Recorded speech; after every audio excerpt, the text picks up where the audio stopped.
Psikosomatis itu yang pertama kita harus tahu dulu dari WHO ataupun misalnya dari Dinas Kesehatan, definisi kesehatan itu kan baik fisik maupun psikis dan spiritual. Nah, yang kita tahu cuman fisik aja. Biasanya hanya fisik aja, tidak memperhatikan psikis ataupun yang lainnya. Nah, ini banyak sekali di masyarakat, terutama yang kalau misalnya untuk masalah psikis atau psikosomatis mereka tuh istilahnya gimana nanti aja lah gitu kan gitu. Iya, betul, Nah, betul. kalau psikosomatis itu ada beberapa definisi. Yang pertama itu dari dua kata ya. Yang pertama psiko dan juga soma. Yang sama adalah yang pikiran dan juga tubuh ya. Jadi yang definisi pertama tentang psikosomatis itu, jadi kalau misalnya ada seseorang yang sakit, misalnya saya pusing, kepala, bisa berawal dari pikiran.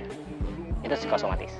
Ya. Misalnya saya pusing, itu bisa berawal dari pikiran, ataupun misalnya saya mengeluhkan sakit dada, misalnya saya galau atau apa, bisa sakit dada, itu psikosomatis. Sungkemannya di dada ya kalau galau. Sakitnya di sini. Nah, itu bisa.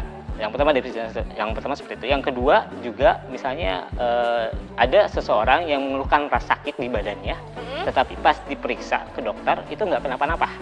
Diperiksa di lab nggak kenapa-napa, Ya, misalnya di ronsen nggak apa-apa, misalnya sakit, dia merasa bahwa dia itu punya sakit jantung, dia yang merasakan sakitnya, di ronsen nggak apa-apa, diperiksa lab nggak apa-apa, diperiksa sama dokter juga kenapa-napa. Nah, biasanya itu sugesti. Nah, nanti mungkin saya akan jelaskan awal mula sugesti pertama masuk kenapa dia tuh menganggap bahwa dia tuh punya penyakit jantung ataupun misalnya dia punya penyakit sakit kepala yang berlebihan. Ada sebagian orang, ada mahasiswa yang setiap hari Senin itu dia punya sakit kepala. Ya. Jadi sakit kepala di hari Senin ya? Sakit kepala di hari Senin. Kalau ada. yang masih jomblo mungkin sakit kepala di malam minggu.